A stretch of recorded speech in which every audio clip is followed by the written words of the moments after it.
Welcome to episode 461 of the Recruitment, Marketing and Sales podcast. And today we've got a bit of a girl fest going on because, of course, on Saturday, it's International Women's Day, and our regular listeners and subscribers will know that generally we will do an interview with a female recruitment entrepreneur, and this week is no exception. And we have Sarah Bishop, who is the MD and founder of Recruit. Sarah's story, fabulous story. She's been working in recruitment for nearly 30 years. So there are a lot of tales that she's got to tell, from starting in a sort of boutique agency, working her way up to being the head of corporate sales there, starting her own company, the first company breaking down, all of the challenges in COVID, all of the different things that she's done over her career. And I think you'll find it incredibly useful. So less of me talking, and I'm going to hand over to Sharon that did this amazing interview. It's a little bit longer. I think you'll really enjoy it. You can also watch the video as well, which is on YouTube and also on our website. And obviously, you're listening to the podcast here. So let's get into it. Welcome to the Recruitment, Marketing and Sales podcast. An obsessive focus on marketing and sales is the only way to accelerate your company growth. So listen in now as we share the latest strategies and techniques guaranteed to deliver you more placements and profits. Welcome to the Recruitment, Marketing and Sales podcast. And thank you for being a special guest this week, because we are celebrating International Women's Day, and we always like to take the opportunity to invite a client or one of our collaborators to have a conversation about their journey in the industry. So thank you for your time today. Maybe though, there might be the odd person, I know it's hard to believe, but there might be an odd person that's not quite heard of Bish and Sarah Bishop. So just kind of tell us a little bit about you and your business, and then we'll dive into your story, because I know you've got lots that you can share. Okay, well, first of all, thank you very much for inviting me. Absolute pleasure to be joining you. About me and my journey in recruitment. Well, I've been in, I suppose I'm what you would call a veteran. So I've been in recruitment since 1996. My business is called Recruit. So good we named it twice. And yeah, I sing that sometimes. I won't put everybody through that today, but yeah, I do sometimes, sing that to people. And we specialise primarily in permanent recruitment. Do a bit of interim, but mainly permanent recruitment around the sort of sales, commercial, finance, and loads of weird stuff as well. So I know we're supposed to niche down, but we haven't quite got to that yet. Although, we'll come on to it later, because in a way you have niched, because you I know you can probably share a little bit later, because you do spend, you do have quite a focus, I say, on working with startups. So that in itself obviously is a niche, but maybe we'll come on to that.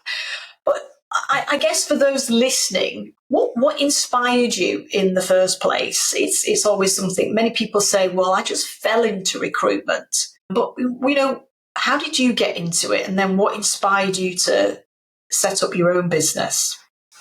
Yeah, well, like most people, I did just fall into it. I'm writing a book at the moment, actually, and it literally starts with that. Nobody grows up, do they, going, oh, I dream of being a recruitment consultant. And I think I wanted to be Bugsy Malone and a vet and David Attenborough. So I had quite lofty ambitions. So I then, fast forward quite a lot, I went to university to read environmental science, to do the David Attenborough thing and save the planet and everything.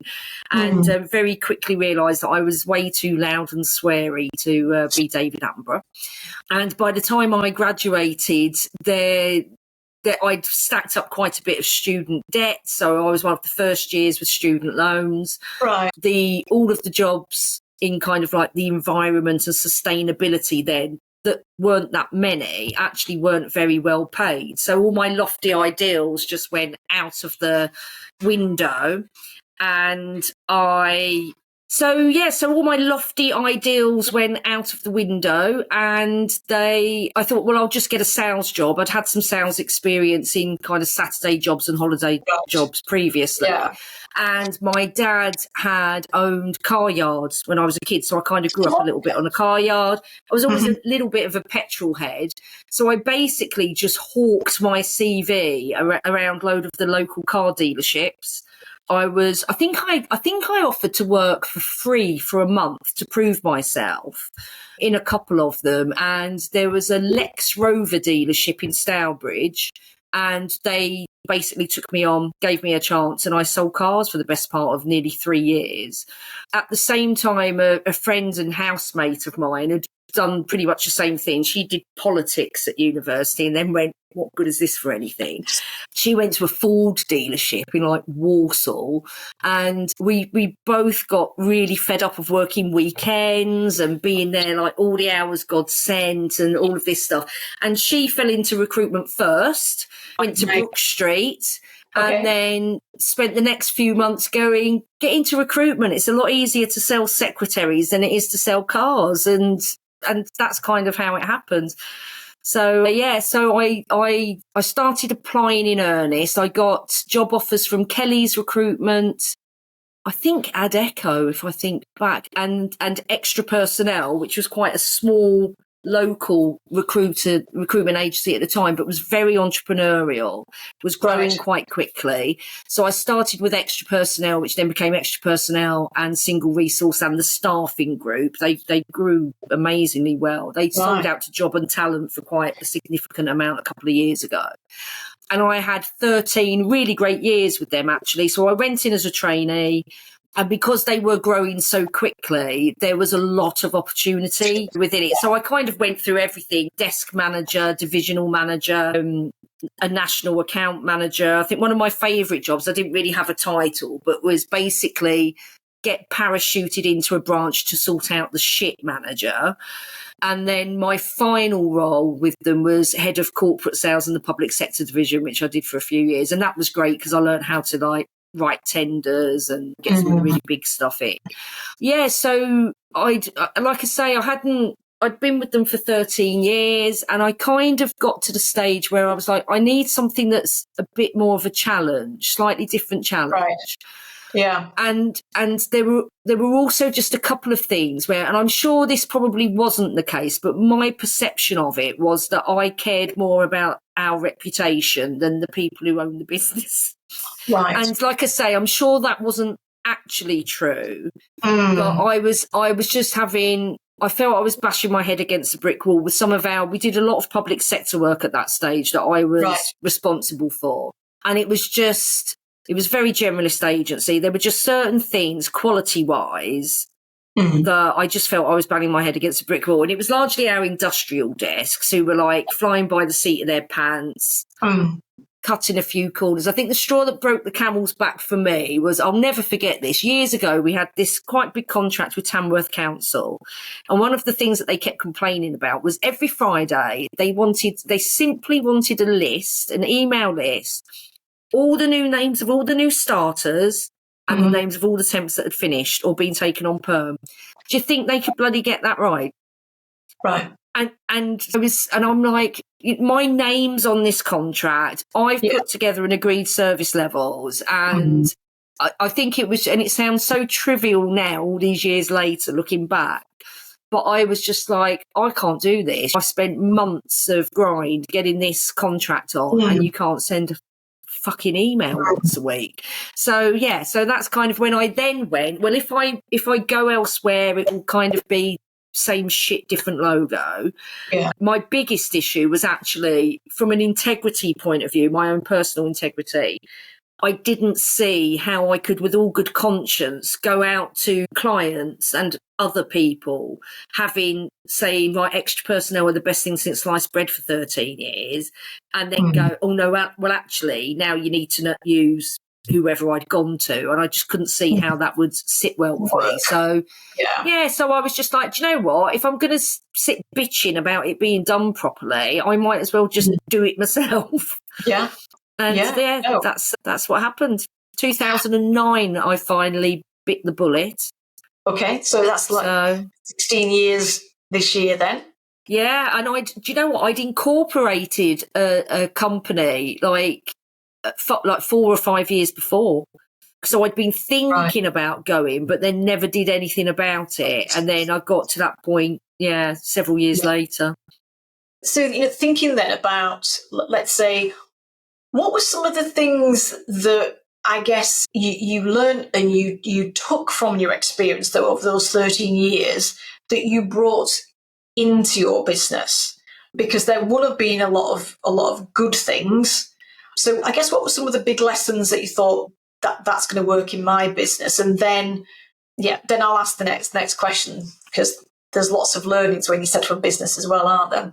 Yeah, oh God, yeah, absolutely. Because you suddenly go, don't you? You said, I don't know about you, but I know a lot of people that I've spoken to. You're a very good practitioner at what you do. Yes. And then, I mean, I'd opened up branches and started divisions and such like. So I had some experience from that. But you suddenly go from being a practitioner and essentially a recruiter or a leader in a recruitment business to then being like a manager, marketing, the accountants, all the other things. And it is very different running a business. So I think, first of all, I had some very good on-the-job training with extra personnel. I mean, although it was largely, there's the phone, there's a pile of canvas cards, off you go, as opposed to quite formalised training, I learned a lot and a massive spectrum of things. So I did get, because it was very much a generalist agency, I did get to work across sectors. So I'm kind of sector agnostic. Yeah. I was primarily temps for most of my career. And I think that I learned I think one of the things that really gave me a good grounding, and I'm almost religious about this when it comes to interviewing, because on a temp desk, because you're interviewing people for what they want to do and what roles they will accept, what assignments they'll do, you tend to approach the interview from, right, what is it that you're looking for? And then as things come in, you talk to people. Whereas I found that a lot of my colleagues on the perm desk would interview to the job role. Yes. And personally, I think that's an absolute bullshit way of doing it, because that's about shoehorning people into the role, or you create a lot of biases on both parts. So I don't think people are trying to mislead each other, but people then they interview to get the role rather than what they're really looking for. So I think that was really valuable from a core competency in part of the job. I think the fact that I did a lot of roles fairly quickly in comparison. I mean, there's just no way I would have gone from trainee to head of corporate sales in 13 years with one of the big boys. It just wouldn't have happened unless there was like a trail of bodies left behind me. So I think that was very good grounding as well, because I also had to learn, as I was promoted fairly quickly and took on teams of various sizes and behavioural styles, it was a massive learning curve in leadership skills rather than managerial skills. And I think that that's something that sometimes we underestimate, how important those are with actually our clients and our collaborators as much as they are with our team. Yeah. And I think it's a great point. I remember sort of in the earlier days of my corporate career, kind of like thinking, because in the early days, probably like the first 5-6 years, I don't think I did a job for more than 15 months, which at that time was really unusual. It's not unusual necessarily today, but then you were looking at, you almost had to earn your stripes of like 4 and 5 years in a role before you were even considered for promotion. And then you're probably not going to get your first one. But I was just in the right place at the right time, a little bit like you, where because of the organisation, and it was Astra, which is now part of AstraZeneca, because that was growing rapidly so fast, of course, they're pulling people through who've got the knowledge of the business and the products and everything else. And you think, well, I can develop the skills and stuff. So they're great opportunities. They are great opportunities, because you wouldn't get to develop yourself at that pace in many organisations, like you say. So you had a really, really strong grounding then. So So when you set up your business and you were able to bring a lot of really great stuff with you from setting up all those branches, heading up corporate sales, I guess what was the real essence of what you wanted to create in your own business? I don't think that the real essence has actually changed that much over all of the years. So I and the business, we have very, very simple, straightforward values, and that's integrity, fun, and getting shit done. And it rhymes, so I can sing that as well if I want to. So you can see I just like to amuse myself with these puerile little things. But and I think that has always been the case, and that's what I wanted to do and pull through. So for me, that was the essence of it. It was about what we do isn't rocket science, but there's so much bad practice out there, because I think particularly when I started in the 90s as well, people were just making money hand over fist, throwing any old shit at stuff and seeing what sticks. But as I had a prospective client several years ago when I said, well, they're just flinging crap at it and seeing what sticks. And he said to me, yeah, but sometimes something sticks. And I was like, yeah, but it's still shit. And he was like, oh yeah, I hadn't thought of it like that. But I think actually I got more wrong than I got right when I first started out. And I think the biggest mistake that I made was actually to try to emulate what I'd come from and just fix the bits that I didn't like, when actually what I really wanted to do and should have done was create something very different, which is what the business actually looks more like now. Yeah. Yeah. And so, I mean, I know that you're involved in quite a lot of different things from an entrepreneurial perspective and from a networking point of view as well. So I know that you've been part of Business Network International, BNI, for a long time. I mean, how did that come about? Because I don't know if maybe that even started, in your own company, but how did that come about? And how has that, I guess, contributed to the success of your business? Because I know you're very passionate about networking and talking about networking. Yeah, and I think, do you know what? I'm quite surprised that more recruiters don't do it in a very strategic way. So how did it come about? It was another one of those happy accidents, to be honest with you. So I'd very much come from a business development. So whilst I'd grown up in like a 360 role, as I say, extra personnel was very entrepreneurial. So the best salespeople were generally the ones that got promoted. They're the ones that got the nice cars and such like. And at the end of the day, sales is the lifeblood of any business, isn't it? So that was a great skill that I'd taken with me. But I'd come from a very traditional BD route. So it was follow the sales cycle. You do your prospecting, you get on the phone, you try and get your foot in the door, you go in, you pitch. Dependent on what it is, it would either be some nice big tender and pitching with presentations or whatever, or it might be rocking up to a factory and just having a chat with somebody. And when I started my business, like I say, I made quite a few mistakes. I went into business with somebody who hadn't really come from the industry and also wasn't BD. So it became very apparent quite quickly that, and it was the tail end of a recession, so like nobody was recruiting either. Yeah, it was all a bit of a shit. Yeah, it was a bit of a shit show, to be honest with you. But anyway, we survived. We lived to tell the tale.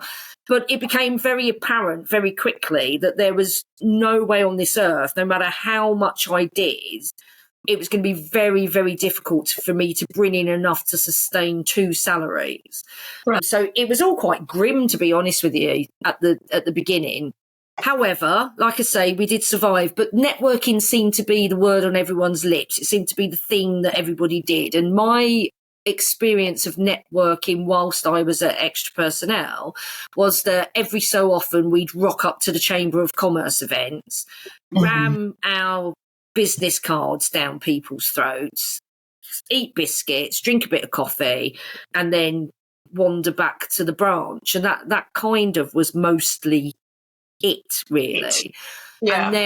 And then at a point of desperation, I just started going to any free networking that I could find in the area. And I went to a Find It in Sandwell thing that Sandwell Local Authority had put on, and I got accosted by a woman called Michelle Ibbs, who is the founder of I'm Your PA, who's one of our suppliers, so they do all of our call handling, and Truly Yours, who we're working with now to automate loads of the stuff, stuff that we're getting from you as well on Go High Level and stuff. Yeah. So Michelle basically cornered me and said, what are you doing tomorrow morning? And I said nothing. And she said, come to this networking thing in Wolverhampton. So I said, okay. I'll be honest with you, I had absolutely no intention of going. And I got back to, I say the office, it was the annex, it was the granny flat with my previous partner. And I thought, I'll phone her, this woman, and say, I've got back to the office and something's hit the fan and I can't possibly come at 6:30 tomorrow morning. And I couldn't find a card. So I couldn't send my apologies. And because my mum dragged me up proper, I then couldn't no-show. So I rocked up to the Novotel in Wolverhampton, it was at the time. There were 25 people in this B&I group and they all seemed very lovely. There was another recruiter as a visitor in the room that morning. And I saw quite a lot of business being passed. And I thought, which went down like a proverbial sack of with my then business partner, who ironically joined B&I the minute we split the business, having not bothered for 9 years. But there we go. So I think that's the best testimonial for B&I in the world. Absolutely. Yeah, absolutely. And so what, in terms of how, it's interesting your comment actually about, we'll just talk about networking for a second, because we've been part of BNI and another organisation when there wasn't a BNI close by, and they do work absolutely. You know, I saw a business getting passed, and it's kind of like local because they have lots of local kind of branches, and I get why perhaps there might be some reluctance today, because so many companies are not operating local. They're not general. They might specialise, and so they go national. We've got, even in Superfast Circle, we've got companies who operate within Europe and across the Atlantic. And so things have changed, but of course, networking's evolved as well, because we all go on Zoom calls and network. So, I mean, tell me a little bit more about why you're surprised more people don't do it, and why should people perhaps invest more time? Because I think that's the thing, is people don't go out as much either post-COVID. Yeah. So I'm just really interested in getting your take on it, because I know you're very passionate about it. Yeah, so for me, yes, it does take time. If you want to get good results, it's like anything, isn't it? You get out of it what you put in it. And I see so many people, they'll join it, they'll go, B&I doesn't work, or it doesn't work for my industry, or it doesn't work for that. And quite frankly, that's bullshit. It works for any industry. I've seen magicians go from like 30k turnover to 1.3 million in 3 years. I've seen recruiters do very well out of it, printers, really weird and wonderful, obscure, all sorts of things. So it really does depend on what you put into it. And you need to, there's a proof. What I found the thing with B&I is that we're largely entrepreneurs and people that are self-employed that join it. And one of the reasons why we work for ourselves is because we don't bloody like being told what to do. So then B&I on paper would not be my natural choice, right? Because there's all these rules and regulations, and I'm like, let's just rock up and wing it. But the reason why I've stuck with it is actually what I do need is some routine and a strategy. And they've spent 40 years working it all out. And it's like a recipe. If you follow it, it works. If you're accountable, it works. If you put the time in and build those relationships, it works. Are there other networking? Other networking organisations are available. Yeah, of course they are. Lots of them largely emulate B&I. Lots of them were set up by disgruntled ex-B&Iers. So some work better than others. Some were set up largely around the same sort of thing, but then they took out all the accountability bit because that's the stuff that they didn't like. But that's the bit that makes it work. So, but I think the main thing that keeps me in B&I is actually because, like you said, it's a lot of local businesses, but being a local member allows me access to the global network. So B&I is across like 77 countries. So, you know, as and when I'm yet to do it, but I've realised a couple of years ago that the architect up the road from us in Vienna, because your listeners may not know, I'm married to an Austrian woman and spend 6 months of the year in Vienna. But the architect, who's like 2 buildings up from us, is a BNI member. So I saw his little BNI sticker in the window a couple of years ago, checked on BNI Connect. He's still a member. So I need to go into Christian and say, let me come along to your meeting and start going to ones in Austria as well. And so I can do that. I'm now in an online group because of my lifestyle. And I can also hop onto online meetings. If we say, right, do you know what, we're going to start doing stuff in North America, that will be my first port of call. Let's have a look at some online groups there. Sounds good. If you enjoy this podcast and this year you are ready to take your marketing to the next level, then check out Superfast Circle. This is a unique marketing program designed specifically for recruiters and their marketeers. You get access to 2 virtual marketing directors, you get consultancy, you get your hand held through the whole process, training, consulting, and we provide content resources. So go over to superfastrecruitment.co.uk/join and check out what's available. And so being around not just within recruitment, but lots of other industries and everything. I mean, where were we? So let's say, as a female business owner, obviously operating within recruitment, but then you're in contact with lots of other businesses from your experience with BNI and everything. What would you say then have been the most significant milestones for yourself building your company? Oh, most significant milestones. I think there's a few, and I'm sure there's more to come. So got plans. I think probably the one that stands out the most is probably one of the most difficult times that I had, and that was when in 2018, when my ex-business partner and I decided to split the business. I thought it was all very amicable.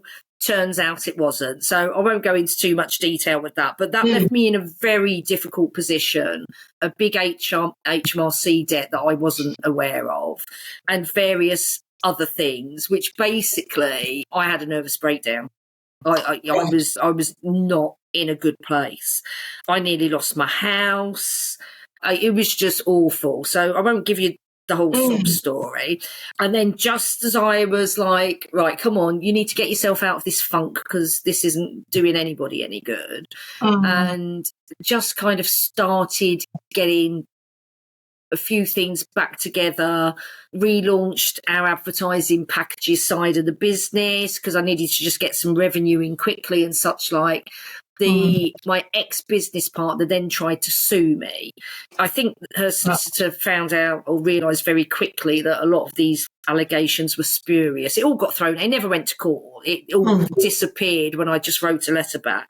My favourite bit was when she tried to do me for copyright and intellectual property, bearing in mind her website was word for word, I'd written it, which was quite funny. But anyway, but in a weird way, whilst my knee-jerk reaction was, oh, my God, this is going to push me over the edge. I can't even afford a solicitor. I'm going to have to respond to this myself.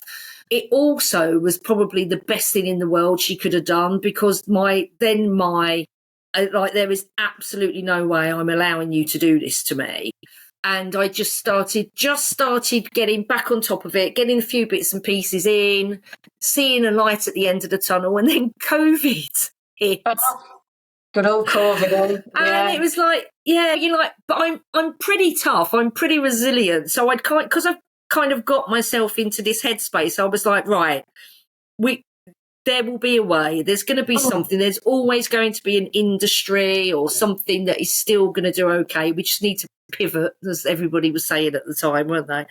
And then I always say I was very lucky, and I am very grateful, but the luck was largely made because of these networks and relationships that I've built over the years. Right. Yeah. But we then got and I won't over egg this too much because did I mention I'm writing a book and it is largely about this.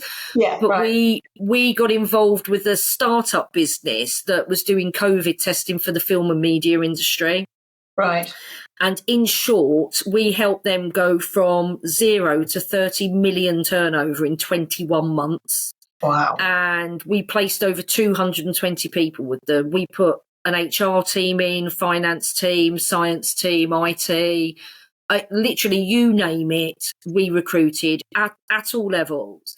And it was marvellous because, again, those networks came to the fore. I worked a lot with Kerry Greenland, who I know that you guys know from the team network. Yeah. My niece is and has been a professional recruiter for years. She came back into the industry. We worked together. Claire Reese-Paul, who continues to work with me, is an ex-colleague, but more importantly, a very good friend. We still work together now. So not only did we have great fun because it was mayhem. I mean, it was crazy. Honestly, everyone was just running around like headless chickens. It was hilarious. But not only did we have an awful lot of fun, but it kept 4 or 5 of us in business. We made really good money. We had a whale of a time doing it. And it's also left me with this legacy. And I know you said right at the beginning, our sweet spot is really helping either fast growth startups or businesses that are looking to gear to exit, or businesses that are looking for significant growth. So because we found this really agile way of working, and it was great. It was great fun. I loved it. I loved COVID, not having it, and obviously not all the deaths, but I almost miss it a little bit. There's kind of like there's a few things that I have to confess I enjoyed about that time. No expectations of having to travel and visit lots of people, and just actually having the time to just be at home was actually quite nice, having done a lot of traveling in my business life. So, I mean, just thinking about, I mean, that journey itself, coming through that as business owners, it's probably one of the most challenging times that we've all kind of like faced. Something that I know, let's say, having come through that, obviously you pivoted really successfully, saw an opportunity, was able to capitalize on that. But even still today, you always kind of have, I guess, your lens really wide open and looking for where you can help and add value. And I know that some of the things that you're currently doing around training and different things, I mean, how has your business evolved, or how is it evolving with providing different services, and what made you go down that path of looking at different services? And I think that's probably a composite of a kind of like purely accidental organic stuff that's kind of come up through people asking me for stuff. Partly because I think any business, particularly when the business landscape is evolving and has evolved as quickly as it has over the last even just few years. So through necessity, I mean, they say necessity is the mother of invention, don't they? But I think also, and this probably has a large part to do with it, is my neurodiversity. So I think having something that I would class as like a portfolio career ticks a lot more of my boxes than feeling like I'm in this lane and I've kind of got to stay in it. So I started doing a lot more sales training with recruiters because I had people who had previously been in my teams or knew of me by reputation who now have their own businesses. And they were like, we need to get sales up or get Bish in. And then I've had a knock-on effect with people that have been on those sales courses. I mean, even Extra Personnel, 13 years after I left them, got me in to do sales training with their teams and their managers when they were gearing to sell to Job and Talent, because obviously they needed to get EBITDA up. So, and that was really gratifying actually to have your old employer come back up after all that time, and like Yeah. the training manager at the time said, I've been told I've got to get the Bish in. So, and then I'm working with another recruiter who the directors used to be with Extra Personnel as their coach, their growth coach for this year. So yeah, so I've got various things. Look, have I got it all nailed down yet? No. I mean, you know what I'm like as your client. I'm a bloody nightmare, aren't I? So like admin-wise and bits and pieces. There's things that I haven't got nailed down yet. And these are things that I'm addressing as kind of as we go along to make it all work a little bit more smoothly behind the scenes. Because we are that proverbial, or I very much am that proverbial swan at the moment, well, largely throughout my life. Like people kind of sometimes see me gliding along like everything comes easily, but there's an awful lot of time and effort and energy and emotion that gets expended in that. And I think part of that is that, and I know that you said before we started chatting that you want to potentially bring up the neurodiversity. So I think that there are, I mean, it seems to be all over the internet now, for which I'm very grateful, because I was diagnosed ADHD at 3, which, I mean, that was like, 1975. Right. So that's pretty early, particularly for girls. So it's only been fairly recent that girls are diagnosed properly with various neuroatypical things. And I think largely that's been something that, if you've got like a little boy who's quite boisterous, it's like, oh, they're a rambunctious boy, or they're a real boy's boy, or he's into everything. The minute you've got a little girl that's like it, it's like, stop being a princess, don't be a diva, stop showing off. Oh, she's a right little madam. So whilst I was diagnosed, I was never medicated. I mean, the doctor said, oh, there's this new thing coming out of America called Ritalin. And my mum was like, absolutely not. No. But also, I don't think it was really understood. Always explained in terms of, oh, I just can't pay attention to anything and I've got a lot of energy. And it's really only been as conversations and more information has come out over the last few years that even I've understood it a lot better. And then about 15 years ago, I was also diagnosed as being high functioning autistic. So that also adds another complexity. Menopause, talking to my neurotypical friends, is a bit of a bitch anyway, but you know, that and ADHD does not make good bedfellows. So, I mean, just on this topic of conversation, I mean, you talked about there how I guess girls perhaps are treated differently to boys in those early years in terms of attitude towards behaviours. Obviously, there's no doubt been challenges over time.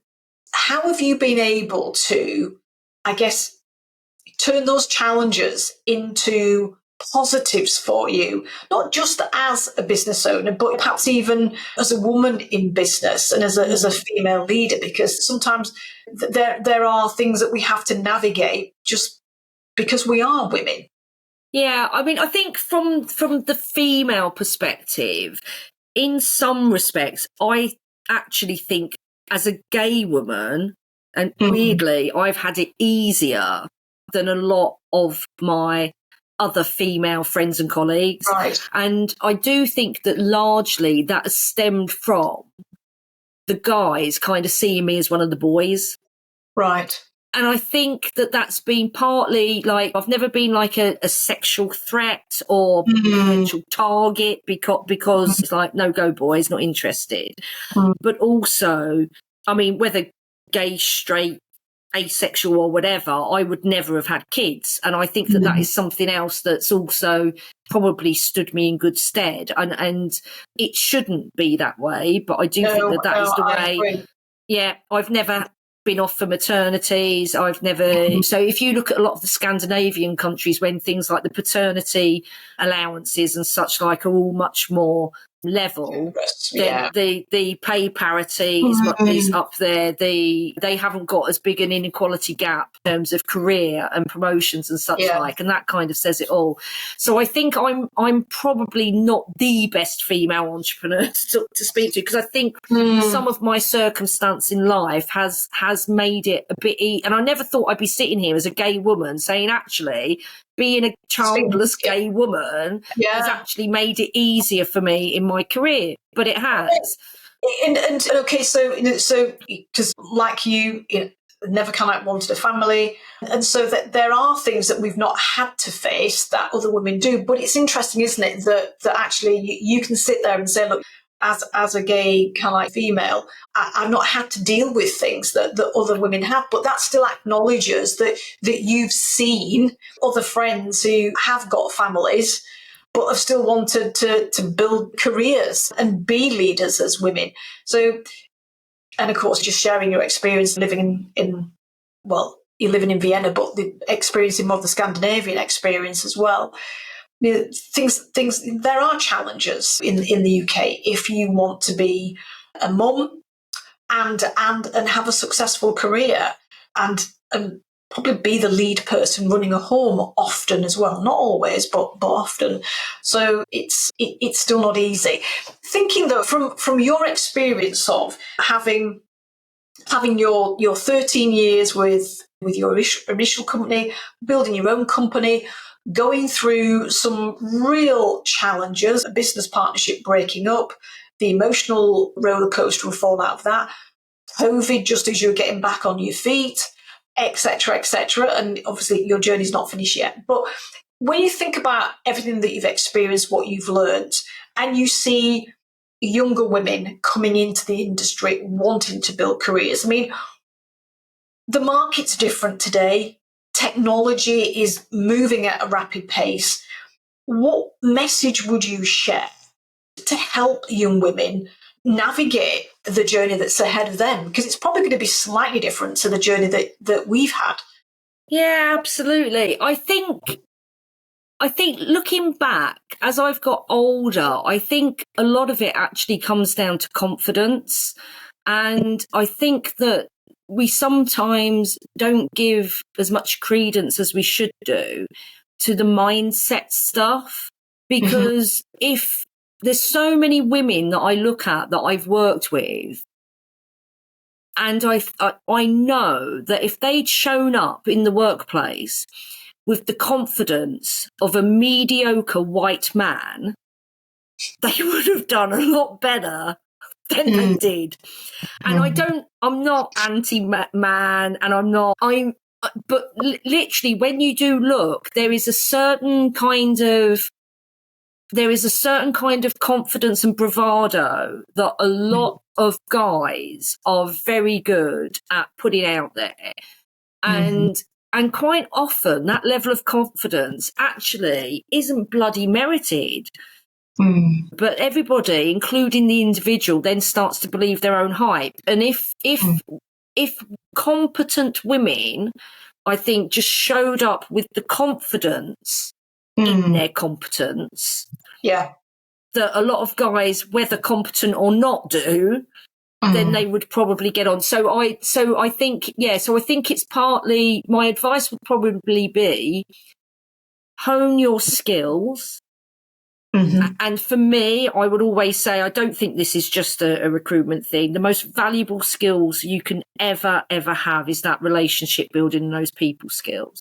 Yeah. Hone your skills, but be confident in your competence and don't be afraid to shout about it and to stand your ground.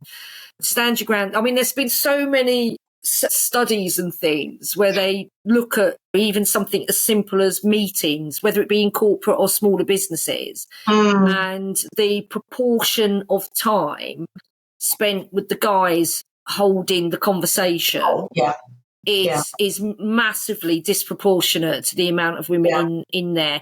And it's really difficult, because if you do start putting yourselves forwards, you get, oh, she's a right ball breaker, or bloody Harridan, and it's like, well, what's the answer? We've got women who are trying to operate in a very male and masculine way to prove that they're as good as the guys, when actually their feminine energy is what makes them really good at the job.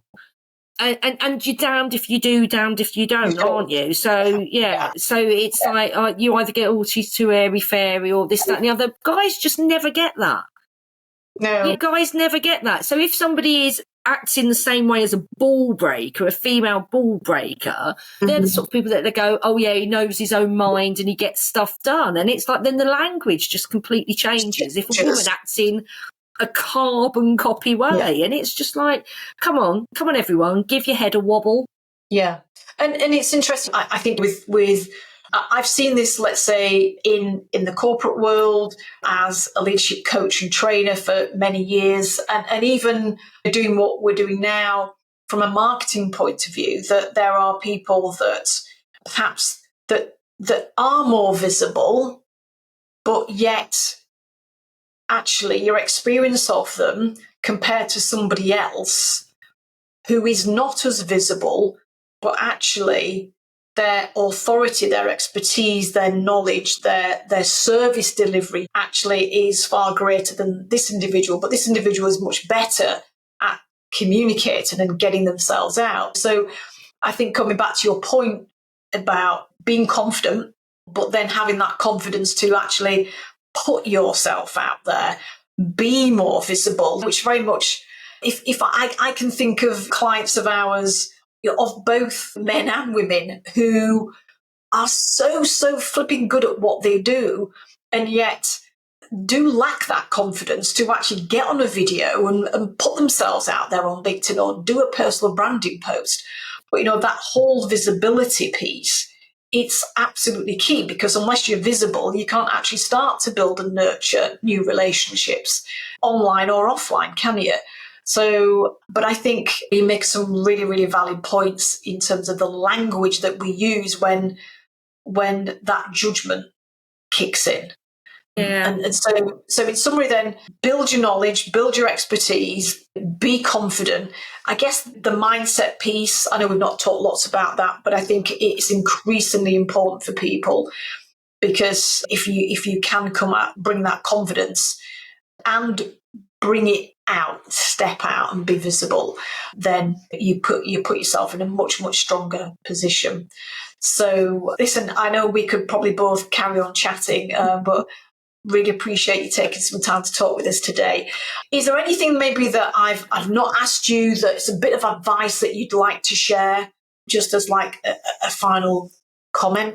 I think I will probably come back to my ADHD and neurodiversity for that one, actually, because for many years I very proudly said, oh, it's my superpower, which in many situations and in many ways it really is, because it gives me a great way of, I can often see things that other people won't see immediately. One of the things that it presents with me is I will naturally read micro expressions very well. So instinctively and instinctually, I will get a measure of somebody very accurately and very, very quickly, which is, that's amazing in recruitment, isn't it? And sad. But also, I think is to also acknowledge that for all of these plus points, there are also sometimes crushing side effects, like with dysregulation and such like, that makes it so much harder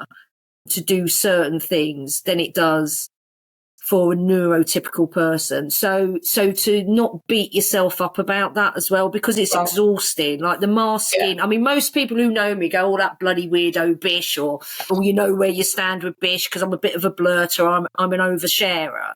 But what they don't see behind that, and things seem to come quite naturally, quite easily to me. If I go, right, I'm going to do that, I'll get quite good at it quite quickly, or I'll just be able to do it.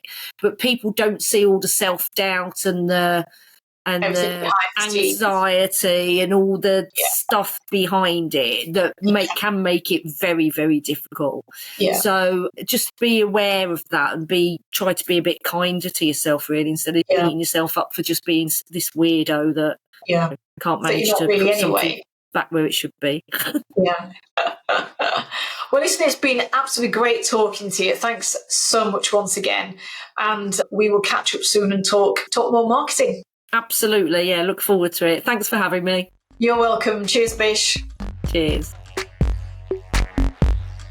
I just wanted to take a moment to connect with all of you amazing listeners. As you know, our podcast isn't sponsored and we pour our hearts into bringing you quality content for every single episode. Now, if you've been enjoying the show, I'd love to connect with you on LinkedIn. You can find me at linkedin.com/Denise Oyston. That's Oyston. Just click that link, let's connect. And also a quick reminder that sharing our podcast or giving us a shout out on social goes a long way to helping grow our community and getting the message out there to all of the small recruitment companies and staffing companies and search companies that want to do well. Your support does mean the world to us and it helps us to continue doing what we love. So thanks for being part of the journey. Now let's get back to that show.